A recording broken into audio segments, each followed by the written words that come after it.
Olá, você está no AgroMais, o canal dedicado 24 horas ao agronegócio. Começa agora o AgroMais Entrevista. E no programa de hoje nós vamos falar sobre os preços dos alimentos e a inflação.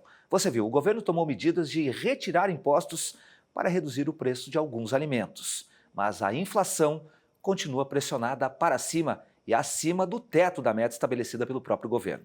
Para falar sobre este assunto, eu recebo no programa de hoje o professor Benito Salomão, professor de Economia da Universidade Federal de Uberlândia, que me dá o prazer de estar presencialmente mais uma vez aqui no estúdio. Professor, prazer enorme recebê-lo, viu?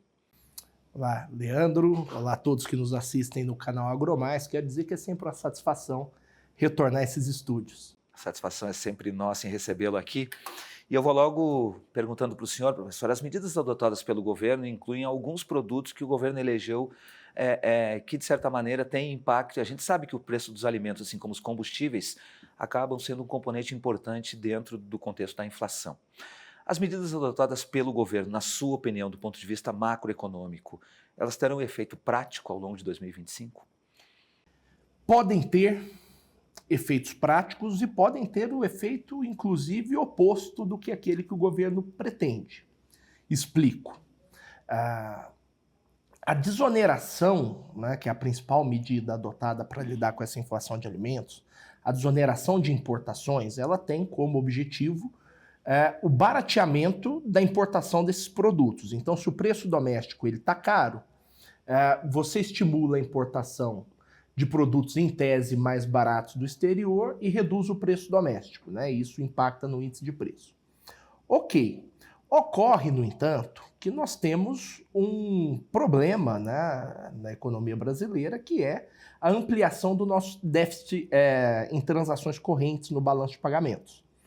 Ou seja, né, nós já temos um saldo no BP que vem pressionado, né? Aí não só balança comercial, mas há também balança de serviços, há outras rubricas ali. E o fato é que, diante desse cenário, você estimular importações pode trazer uma pressão mais a médio prazo sobre a taxa de câmbio, né? E a taxa de câmbio ela é um preço fundamental porque existe um repasse, né? Quando a taxa de câmbio ela se desvaloriza, existe um repasse para os preços domésticos, né? O que a gente chama na literatura de efeito pass-through. Então, diante do exposto, você estimular importações que vão pressionar ainda mais o déficit externo em transações correntes e, portanto, podem gerar uma pressão adicional sobre a taxa de câmbio, pode exercer o efeito contrário sobre os preços, particularmente os de alimentos. Na medida em que o real passa a se desvalorizar. Exatamente. Então, em razão da valorização do dólar, acaba anulando o esforço que se faria para trazer um produto sem essa taxa que deixa de ser embutida no preço do produto, é isso? Exatamente. Eu não estou dizendo que necessariamente isso vai ocorrer como consequência, mas é uma possível consequência de um estímulo dessa natureza, correto? Mas a gente já entra neste período com uma taxa de câmbio pressionada em razão de vários fatores. A guerra comercial norte-americana, que de certa maneira estabelece uma fuga de capitais aqui do Brasil para a proteção dos seus próprios valores, enfim, aquilo que os investidores gostariam de se proteger, e é natural que isso aconteça. Na medida em que há um recrudescimento da política do governo do presidente Donald Trump lá nos Estados Unidos, de manter viva essa guerra comercial e cada vez mais aprofundada, o risco aumenta em razão do câmbio que fica mais pressionado? Você tem os movimentos de curto prazo que absorvem muitos ruídos, né? Esses ruídos eles podem estar relacionados com o que se passa no resto do mundo, dentre as quais a economia americana ela é extremamente importante para o que se passa na absorção de preços financeiros domésticos, né? Esse, sem dúvida nenhuma, é um vetor. Agora, é preciso filtrar o que é ruído do que é tendência desses movimentos de câmbio. Entendeu? O ano passado, eu acho que o Banco Central deveria ter intervido mais cedo, né? O ano de 2024 começou com o dólar abaixo de R$5 e terminou com o dólar acima de 6. Então, quer dizer, nós tivemos mais de 20% de desvalorização cambial em um único ano, né? Desvalorização nominal do câmbio. Isso tem um elevado impacto inflacionário. Isso tem um elevado impacto inflacionário e, de certa forma, está agora contribuindo com esse desempenho da inflação, que já vem acima da meta desde a saída da pandemia. É importante ser dito. De forma que, tirando o que é ruído advindo da política fiscal, o que é ruído advindo da política tarifária do governo dos Estados Unidos, quando você filtra esses ruídos ali, ainda assim você tem ali uma tendência de desvalorização cambial, que é esse dólar hoje ali em torno de 5,70, né, que nós temos agora. Então, o ano passado ele não começou nesse patamar. Então, acho que o Banco Central deveria ter intervido mais cedo e não deixado a situação com relação à taxa de câmbio piorar tanto. Esse é o meu ponto de vista, né? Quer dizer, as críticas que se faziam, e até mesmo o próprio presidente da República, o presidente Lula, fazia sobre a condução da política monetária pelo antigo presidente do Banco Central, ela estava descabida. Eu não gosto nem de entrar muito nesse tema ali do embate entre os dois. Se entrar na política, entrando de fato na análise econômica. Eu acho que a crítica que o Lula fez ali desde que se tornou presidente era que a taxa de juros no Brasil era muito alta, né? Como se taxa de juros fosse simplesmente um produto da vontade da autoridade monetária. Você viu que nós tentamos baixar, logo na sequência daquela primeira bateria de críticas, e essa taxa de juros voltou agora, né? Por quê? Porque voltou e nós, né, se as previsões estiverem corretas aí, nós fecharemos esse ano com um Selic a 15%, que é uma coisa que não acontecia no Brasil, acho que desde a crise subprime. Então é a maior taxa de juros aí dos últimos, talvez 16, 17 anos, né? Então, o presidente fazia muito essa crítica ao patamar da taxa de juros, né? O que eu estou dizendo não está nem relacionado com a política monetária em si. O que eu estou dizendo são com relação às intervenções do câmbio, que vem em um processo de desvalorização que é muito mais de longo prazo, né? Então você pega ali o câmbio que nós tínhamos em 2019 era 3,50, né? E hoje nós temos câmbio próximo a R$6. Então, em 6 anos o dólar dobrou de patamar. Né, o nível da taxa de câmbio dobrou de patamar. E por quê? Porque sempre havia um ruído político, um ruído econômico, ou um ruído de uma reforma que deveria acontecer e não aconteceu. Então, assim, em geral, esses ruídos eles têm mudado a taxa de câmbio de patamar. E isso tem comprometido, inclusive, a ação do Banco Central para controlar a inflação. De forma que hoje, se nós observarmos as condições objetivas do Banco Central para fazer essa convergência da inflação para a meta, as condições são muito ruins, né? Nós estamos falando aqui de uma inflação que ela continua se acelerando, apesar de todo o esforço de contração monetária que o Banco Central vem fazendo. Jogando a Selic aí para próximo de 15%, é o que se espera, é o que o próprio Banco Central tem se comprometido a fazer nos comunicados, e jogando essa Selic para cima e a inflação não cedendo, a inflação não retornando, né? Então, terminou o ano de 2024 próximo a 5%, agora nós estamos em fevereiro. Ela já vem, o dado conhecido que nós temos é o relativo a fevereiro, ela já vem acima de 5%, e como é que o Banco Central vai lidar com isso? Então, eu acho que a política cambial pode ajudar nesse sentido. Bom, o senhor já mesmo disse que a política cambial ela pode ajudar nesse sentido, mas também pode atrapalhar, porque a gente fez uma primeira abordagem falando do cenário global. Exatamente. Né? E o cenário global, ele impõe algumas dificuldades que estão expostas aí. O presidente Donald Trump tem, de fato, tensionado bastante para conseguir os seus objetivos, e aí a gente não sabe se ele, de fato, pressiona acima ou sobe o tom acima do necessário exatamente para puxar a discussão para o ponto que ele gostaria de ser, ou se de fato ele pretende implementar aquilo que ele está anunciando.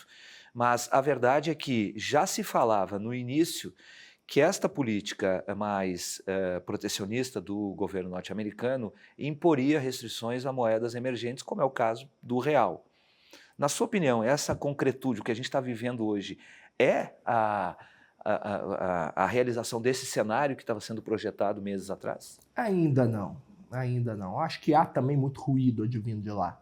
Então, nem tudo ali vai ser colocado em prática. É só a gente pensar que os Estados Unidos é uma democracia, né?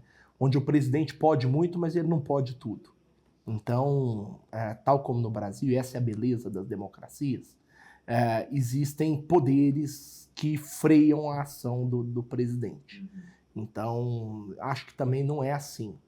Mas, de fato, a nossa taxa de câmbio, ela passa a ser um elemento estratégico nesse novo movimento, nesse novo momento da economia brasileira, onde a nossa inflação vem se mostrando muito mais resiliente do que era nos últimos ali, talvez 25 anos de funcionamento do regime de metas de inflação, que foi instituído lá em janeiro de 1999 pelo então presidente Fernando Henrique Cardoso. Então, nós já temos uma inflação que vem há 5 anos acima da meta, né? Consecutivamente, sistematicamente acima da meta. E o Banco Central que vem empenhando, com os instrumentos que tem, uma contração monetária também, no meu entendimento, bastante aguda, né? Tanto que já se fala bastante a respeito de desaceleração econômica para o ano de 2025, né? Se a gente comparar com o crescimento do PIB de 3,5% de 24, com a projeção que o próprio Ministério da Fazenda faz para 2,5%, já é um arrefecimento do crescimento econômico. E que certamente já passa a refletir essas novas condições da política monetária. Uhum. Agora, eu tenho uma dúvida. Na medida em que os juros são restritivos e o governo toma medidas para trazer uma massa de pessoas novamente para o mercado consumidor, não há uma contradição nessas duas políticas? Exatamente. Então, aí nós passamos a entrar em um contexto de falhas de coordenação entre políticas econômicas.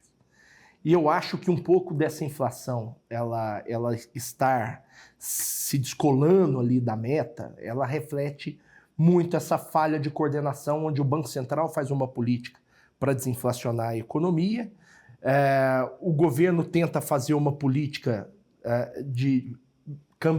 não cambial, mas uma política microeconômica, né, para tentar baratear os alimentos, que pode ter impacto no câmbio. Então, você percebe como as coisas não estão... E aí você tem uma política de crédito ali, por outro lado, incentivando demanda. Então, você percebe como as coisas ali, elas não estão fechando, né? Existem ali Parece que vivem em mundos paralelos, né? Exatamente. Existem vetores sendo pressionados em ambas as direções e o produto final disso é muito difícil da gente identificar. Na verdade, não é difícil, né, da gente identificar. Nós estamos identificando na prática, né? O produto final disso é uma inflação que não voltou para a meta, não dá sinais de que voltará para a meta num horizonte relevante de tempo, né? As previsões para o IPCA agora em 2025 são previsões muito, muito ruins, né? A meta é 3%, se prevê 5,5%, 6%, então o teto seria 4,5%. O teto seria 4%, mas o teto não é a meta. Uhum. Né? Então, assim... Mas a banda é considerada dentro da meta. Mas né? Esse é um erro, né, que muitos gestores acham que existe um teto da meta para a inflação se convergir para lá. O teto, na verdade, ele deveria ser um elemento para onde a inflação convergiria diante de um choque, como, por exemplo, um choque cambial, um choque climático, uma quebra de safra, algo nesse sentido. Então, o teto existe para acomodar esses fenômenos, como a política monetária dos Estados Unidos, que são fenômenos que são temporários e que eles não são permanentes, né? Mas uma vez que o teto passa a se tornar o próprio alvo da política, o regime perde credibilidade. Maravilha, professor. Quando o assunto é bom, o tempo passa rápido aqui, a gente vai ter que fazer um intervalo rapidinho, vou pedir a gentileza do senhor para aguardar um minutinho, a gente já volta, tá? Você que está conosco também, rapidinho, a gente volta já.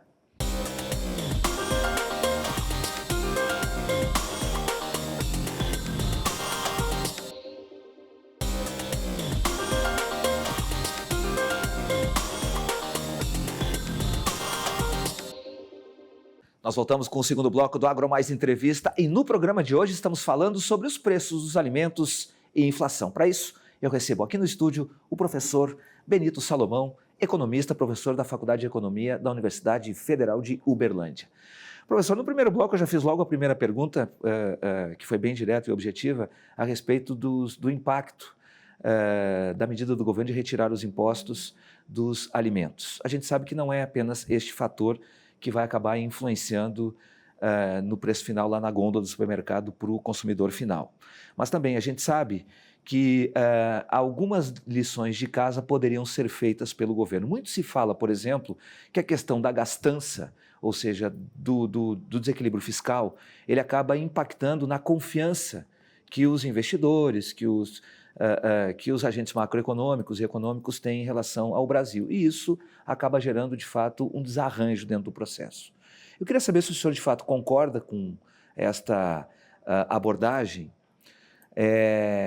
porque a gente tem ouvido falar muito que o tal descontrole das contas públicas, ou seja, o gasto acima da arrecadação, ele é o principal fator de desconfiança em relação à condução da política econômica, que no caso específico está sendo feita pelo ministro Fernando Haddad, que inclusive tem sofrido críticas internas dentro do governo. Está correto essa análise? O problema fiscal brasileiro, ele existe. O problema fiscal brasileiro, de fato, existe. Agora, eu acho que o problema fiscal brasileiro, ele vem sendo sobredimensionado por alguns analistas com bastante espaço aí no debate público. O fato do problema existir não significa que ele tem o tamanho que ele tem. Eu acho, né, particularmente, estudando isso há muitos anos já, que um esforço razoavelmente meritório e bem-sucedido tem sido feito no sentido de equalizar o tamanho desse fiscal. É muito bom a gente esclarecer aqui para a audiência do AgroMais que a política fiscal, ela nem sempre é produto de uma autoridade técnica, como um ministro, etc., os seus secretários subordinados. A política fiscal, ela é produto de um pacto político. Que esse pacto político, ele acontece por vias das constituições e ele é revisitado periodicamente durante as eleições, correto? De forma que eu não vejo condições políticas, né, para um ajuste fiscal muito duro. Mas eu também não vejo uma negligência absoluta da forma como muitas das vezes a gente observa no debate, no cotidiano, no dia a dia, quando essa discussão é colocada. Quer dizer, pode estar sendo exagerado em dado momento. Sem dúvida nenhuma, vem sendo exagerado. E a prova disso é que nós tivemos agora, em 2024, um déficit primário do governo central de 0,09% do PIB, né? Que é praticamente um déficit zero. É a primeira vez, talvez, nos últimos 11 anos, né, desde 2014, que nós temos um resultado primário zerado, né? Se você incorporar o Rio Grande do Sul nessa conta, vai para um déficit de 0,4% do PIB, né? Mas aí o governo precisava realmente socorrer o Rio Grande do Sul. Nós tivemos aqui na época discutindo os efeitos daquilo e tal, enfim, uma catástrofe lamentável. E o governo existe para isso. Então, se nós observarmos aí um déficit zero em 2024, talvez possamos ter um déficit zero em 2025, até um pequeno superávit, é algo que não acontecia no Brasil há 10 anos. Né? Então, o que o ministro tem conseguido fazer é zerar o déficit primário, incorporando nesse orçamento o novo Bolsa Família de R$600, que, aliás, é uma herança, inclusive, da legislatura anterior, né? Uma herança da pandemia, do auxílio emergencial que virou esse Bolsa Família de R$600 e agora está sendo pago. A disputa eleitoral acabou conduzindo a esse processo. Conduziu. Então você tem... Isso é um produto de uma economia política. Isso não é um produto de uma decisão técnica. Você tem precatórios que aumentaram demais o seu volume no orçamento. Você tem emendas parlamentares que ganharam grande relevância no orçamento. Hoje está em 2.000% do orçamento público, chegando a 53 bilhões de reais. Então você está vendo, né, que, apesar de tudo isso, o nosso déficit saiu de 2,5% em 2023 e veio para próximo de zero em 2024. E eu acredito, né, pelo trabalho que o ministro Haddad vem fazendo, que esse déficit pode, inclusive, se transformar num pequeno superávit e o arcabouço fiscal ser respeitado nesse exercício fiscal desse ano. Mas e a dívida pública, né? Porque aí, quando a gente dá essa explicação em certos foros, a pergunta que vem sempre da audiência é: mas e a dívida pública vem crescendo de forma assustadora? Realmente vem crescendo de forma assustadora, mas isso não reflete exclusivamente aspectos fiscais. Isso reflete talvez muito mais uma expectativa de piora fiscal, que hoje ela não aparece nos dados, né? Mas talvez ela está sendo precificada e isso vai gerar um efeito em preços financeiros, particularmente na taxa de juros.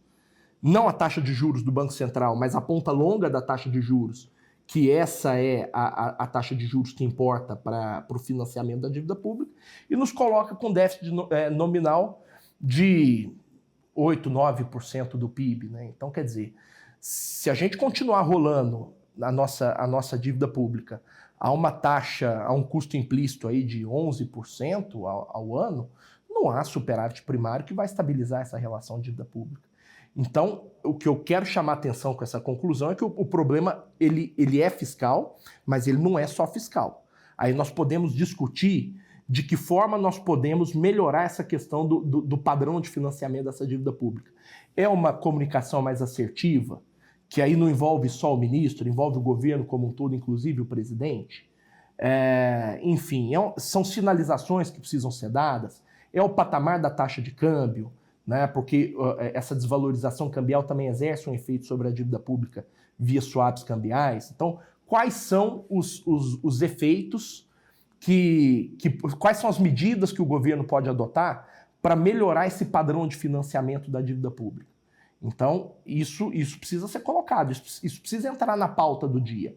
Né? Porque, é claro, se a dívida pública continuar crescendo 2,5% do PIB ao ano, nós vamos chegar no final da década com a dívida pública de 90% do PIB e o país vai ter dificuldades. Então, isso precisa ser enfrentado agora pelas autoridades econômicas. E não é só fiscal, porque o fiscal, repito, tem sido feito. Agora, me parece também que há uma certa expectativa de alguns setores econômicos brasileiros de resgatar uma política fiscal, um padrão de política fiscal do estilo teto de gastos que funcionou bem quando proposto lá em 2016 pelo governo Temer, cumpriu um papel, mas que não há condições políticas também de se implementar uma regra tão dura, né? Tanto que em 2021 o teto começou a acabar em 2021, na saída da pandemia. Deixa eu só fazer uma intervenção, professor, que eu acho que vale. Quer dizer, a gente só mesmo citou aqui agora, nós estamos vivendo, neste momento, o novo arcabouço fiscal que foi aprovado no final de 2022, ainda no governo anterior, mas já sob o comando do atual governo. Teve o teto de gastos do governo anterior, do governo Temer, e outras tentativas anteriores de alguma maneira, controlar os gastos públicos. Esta política impermanente de controle dos gastos ou de mudanças, de mecanismos distintos que são incluídos, não trazem uma certa insegurança para os agentes econômicos no que diz respeito ao controle de fato do gasto? Você foi no cerne da questão, Leandro, é exatamente isso. Então você veja, por exemplo, vamos traçar um paralelo com a política monetária. A nossa meta de inflação está estourada no Brasil desde a saída da pandemia. Então, o Banco Central não cumpre a meta de inflação de 2021, 2022.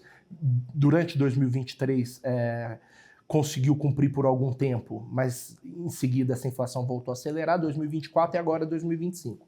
Ninguém sugere mudar o regime de metas de inflação, né, por causa disso. Então, o Banco Central tem um instrumento, o regime funciona, e o Banco Central tem que lidar com essas regras que ele possui. A nossa história, e isso já faz 25 anos, né, desde quando o regime foi criado em 1999. O nosso histórico de regras fiscais ele é composto por inúmeras descontinuidades. Você tem em 99, junto com o regime de metas de inflação, o regime de metas primárias, que era o chamado regime de superávit primário do governo FHC. Isso vigorou durante um tempo. Veio a lei de responsabilidade fiscal logo na sequência, né, como uma regra procedimental para auxiliar nessa questão. Isso colapsou na crise das pedaladas fiscais. Uma vez colapsado, o governo de então propôs o teto de gastos como a solução. O teto de gastos funcionou bem no curto prazo, porque ele vinha com a proposta de um ajuste fiscal muito duro, implementado por 10 anos, correto? Eu fui a favor do teto, né? E acho uma regra razoável, não estou aqui fazendo nenhuma crítica ao teto. Só que o teto impôs à sociedade brasileira um custo muito excessivo em termos de bem-estar social.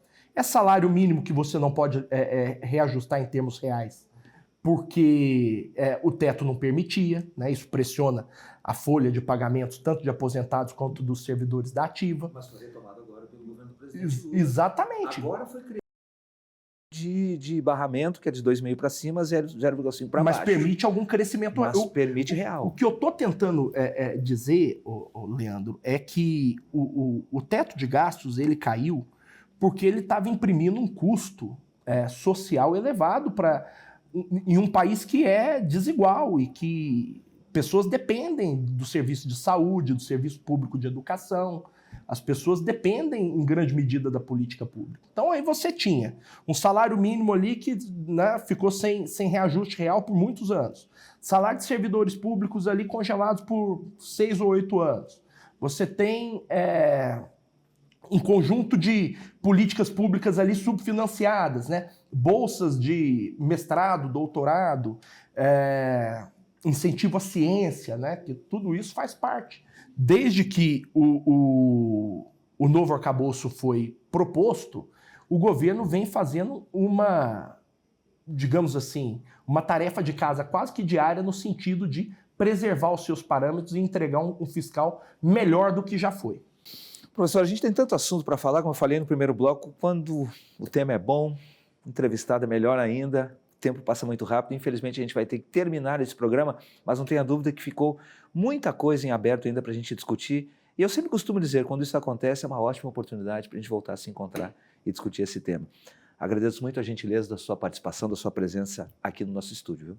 Eu que agradeço, Leandro. É sempre um prazer conversar com você, estar aqui nos estúdios do AgroMais, né? E estamos sempre à disposição do canal AgroMais. Então pronto, a porta está aberta, o caminho está aí para o senhor vir aqui e a gente voltar a conversar sobre esse assunto, que tem muita coisa para a gente abordar ainda. Obrigado pela gentileza da entrevista. Para você que esteve conosco, muito obrigado pela atenção, pelo carinho, e a gente se vê. Até lá!